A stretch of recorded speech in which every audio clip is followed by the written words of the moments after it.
ఏది అయినా ట్రై చెయ్యి ఆచి చికెన్ మసాలా. ఆచి చికెన్ మసాలా.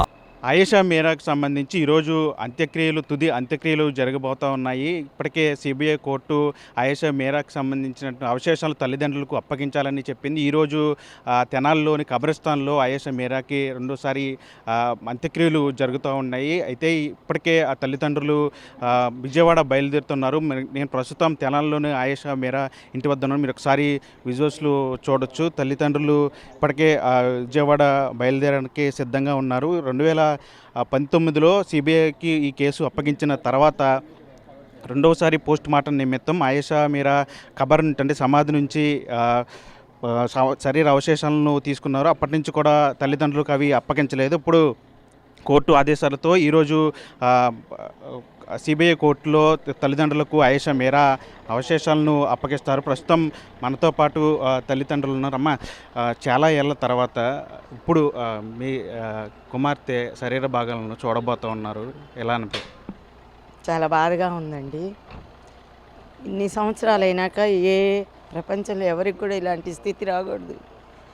ఈనాడు మేము పాప ప్రాపర్టీస్ తీసుకోవటానికి సిబిఐ జడ్జి దగ్గరికి వెళుతున్నామండి.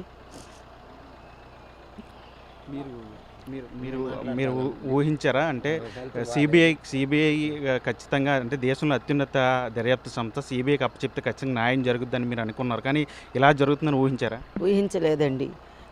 నిజంగా సిబిఐ మీద ఎంతో ఆశలు పెట్టుకున్నాము, అసలే నేరస్తులను పట్టుకుంటారని. ఎందుకంటే దర్యాప్తు సంస్థలు చాలా నీతి నిజాయితీతో చేస్తాయి అనుకున్నాం. కానీ మా పాప కేసులో చూస్తే నీతి నిజాయితీ లేదు, అవినీతికి పాల్పడి కేసు మొత్తాన్ని కూడా తారుమారు చేసేసారండి. అసలు ఆధారాలే లేవని చెప్పటం జరిగిందండి. ఆధారాలు చాలా ఉన్నాయి. వాళ్ళు చేయాలనుకుంటే చేస్తారు, లేదనుకుంటే లేదు. కాబట్టి వాళ్ళు ఆధారాలు లేవని చెప్పారు, కానీ ఆధారాలు చాలా ఉన్నాయండి. 17 సంవత్సరాల మీ అమ్మాయి, 19 సంవత్సరాల మీ నిరీక్షణ పోరాటం, కానీ ఇలా జరుగుతుంది అనుకున్నారా? అంటే ఇక్కడతో ఆయేషా మీరా కథ ముగిసినట్టు లేదండి. మేము ఆ నేరస్తుల్ని పట్టుకొని వాళ్ళకి శిక్ష ఇచ్చేదాకా కూడా మేము పోరాటం చేస్తూనే ఉంటాం. మన ఇప్పుడైనా సరే సీఎం గారు స్పందించి మమ్మల్ని పిలిస్తే మేము ఒకటే కోరుకుంటామండి, హైకోర్టు సిట్టింగ్ జడ్జి తోటి జ్యుడిషియల్ ఎంక్వైరీ చేయమని కోరుకుంటామండి. ఇప్పటికీ మీకు వయసు మళ్ళింది, దాదాపు 19 సంవత్సరాలు పోరాడారు, ఇంకా పోరాడే శక్తి కూడా లేదని మీరు చాలాసార్లు ఆవేదన వ్యక్తం చేశారు. ఇక్కడి నుంచి ఈ రోజుతో అంత్యక్రియలు అయిపోయిన తర్వాత ఇంకా న్యాయం కోసం పోరాడతారా? ఏ విధంగా ముందుకెళ్తే ముఖ్యమంత్రి ఏమైనా కలిసే అవకాశం? ముఖ్యమంత్రిని కలవాలండి. కలిసి అదే ఇలా సిట్టింగ్ జడ్జిని జ్యుడిషియల్ ఎంక్వైరీ చేయమని కోరుకుంటాము. కానీ మా శాయి శక్తిలా ప్రయత్నిస్తామండి. ఆ నేరస్తులకి శిక్ష పడేదాకా ప్రయత్నిస్తూనే ఉంటాం. అంటే ఏం చెప్తారమ్మా? అంటే దోషులు బయటే తిరుగుతున్నారు, ఇది అంతా చూస్తూ ఉంటారు, ఈరోజు కూడా జరిగే కార్యక్రమం అంతా చూస్తూ ఉంటారు. ఇప్పటి వరకు మీరు వాళ్ళ నేరుగా ఏమీ మాట్లాడలేదు, మీ బాధపడుతుంది తప్ప మాట్లాడిన పరిస్థితి లేదు. ఇప్పుడు బిగ్ టీవీ ద్వారా వాళ్ళకి ఏం చెప్పాలనుకుంటున్నారు? ఆ ఎదవలకి శిక్ష పడుతుందని చెప్తామండి. ఎందుకంటే ఇప్పుడు చాలా త్రిసభ్య కమిటీ అని ఒకటి వేసి జడ్జీలందరూ కలిసి ఇట్లాంటి నేరాలు ఏవైనా జరిగితే ఒక కమిటీ ద్వారా వాళ్ళని శిక్షించే అవకాశం కూడా ఉంది. అందుకని చెప్పి ఈ విధంగానైనా సరే వాళ్ళకి శిక్ష పడాలని అయితే పబ్లిక్ అందరికీ తెలిసి నేరస్తులు ఎవరు, మొత్తం రాష్ట్రం మొత్తం కూడా తెలుసు ఆ నేరస్తులు ఎవరో. కాకపోతే మేము నేరస్తులు కాదామని దులుపుకొని తిరుగుతున్నారేమో, కానీ ఇంతకన్నా దారుణం ఒకటి లేదు. కానీ పైన భగవంతుడు అనేవాడు ఉన్నాండి. ఒకవేళ వీళ్ళ శిక్ష అయిపోయినా వాళ్ళకి శిక్షలు భగవంతుడు తప్పకుండా వేస్తాడు.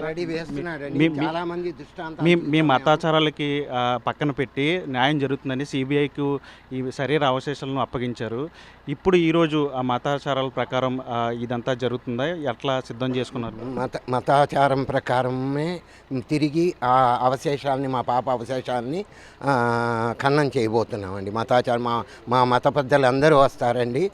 వచ్చిన తర్వాత వాళ్ళ ఆదేశాల ప్రకారమే మేము ఖననం చేస్తామండి. మాట చెప్పండి, ఇంకా మీరు ఆయేషా మీరా కోసం, న్యాయం కోసం ఆమె ఆత్మహత్యాలంటే ఖచ్చితంగా దోషులను పట్టుకోవాల్సింది, మీరు పోరాడతారా? ఇంకా మేము మొదటి నుంచి ఒకటే చెప్తున్నామండి, ఈ పోరాటం అనేది నా బిడ్డను నాకు ఇవ్వడానికి కాదు కదా.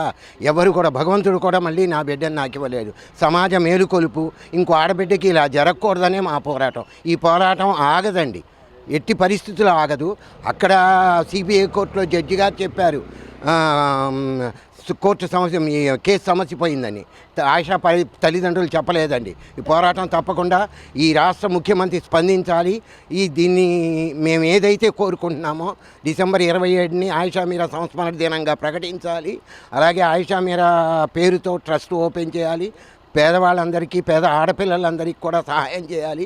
అలాగే సిట్టింగ్ జడ్జి, హైకోర్టు సిట్టింగ్ జడ్జితో జ్యుడిషియల్ ఎంక్వైరీ పెట్టి అప్పుడు ఇన్వెస్టిగేషన్ చేసిన పోలీస్ ఆఫీసర్స్ని, ఆ హాస్టల్లో మెయింటైన్ చేస్తున్న కోనేరు పద్మ వాళ్ళందరినీ కూడా, అక్కడ ఉన్న పిల్లల్ని కూడా ఇంట్రాగేట్ చేసి సత్యాలని రాత్రి 11 దగ్గర నుంచి తెల్లవారుజామున 5 వరకు జరిగిన విషయాల్ని రాబట్టి సమాజం కోసం న్యాయం చేయాలండి. అదే డిమాండ్ చేస్తాం. తప్పకుండా కలుస్తామండి. ఆయన స్పందించాలి. ఆయన అపాయింట్మెంట్ కోసం ఆయన బిజీగా ఉన్నారని చెప్పారు. Even women's commission Rayapati Sailaja గారిని కూడా కలిసి మెమరాండం ఇచ్చాము. రాత్రి మా ex women's commissioner Nannapaneni Rajkumar గారితో కూడా మాట్లాడామండి. తప్పకుండా వెళ్దాము, బాబు గారిని కలుద్దామని చెప్పారండి. అక్కడ కలిసి మాట్లాడతాం తప్పకుండా. Thank you.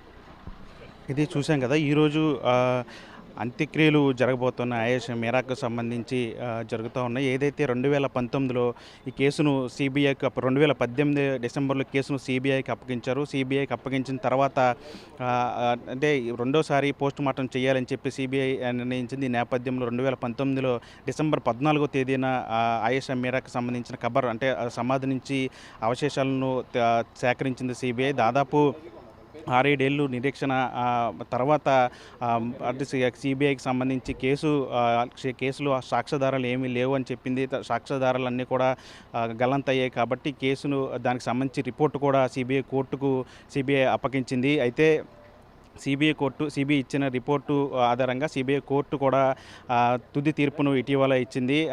కేసులో సాక్ష్యాధారాలు లేవు కాబట్టి, ఏమీ లభించలేదు కాబట్టి కేసును కొట్టేస్తున్నామని చెప్పింది. అయితే సిబిఐ 2019లో సేకరించిన ఆయేషా మీరాకు సంబంధించిన అవశేషాలను తిరిగి కుటుంబ సభ్యులకు అప్పగించారు. వాళ్ళ మతాచారం ప్రకారం అంత్యక్రియలు జరగాలని చెప్పి కోర్టు ఆదేశించిన నేపథ్యం ఈరోజు తల్లిదండ్రులు, సిబిఐ అధికారులందరూ కూడా విజయవాడ సిబిఐ కోర్టుకు వెళ్తారు. ఇప్పటికే తల్లిదండ్రులు విజయవాడ పైమాన్తో ఉన్నారు. అక్కడ కోర్టులో ప్రొసీజర్ అంతా అయిన తర్వాత, గుర్తింపు పంచనామా జరిగిన తర్వాత ఆయేషా మీరాకు సంబంధించిన అవశేషాలను తల్లిదండ్రులకు అప్పగిస్తారు. అక్కడి నుంచి ర్యాలీగా వాళ్ళంతా కూడా ఇక్కడికి వచ్చి తెనాల్లో కబ్రిస్తాన్లో ఆయేషా మీరాకు తుది అంత్యక్రియలు అయితే చేయబోతున్న పరిస్థితి కనిపిస్తోంది. ఇది ఇక్కడ పరిస్థితి. కెమెరామెన్ వలీతో మనీ, బిగ్ టీవీ, తెనాలి నుంచి.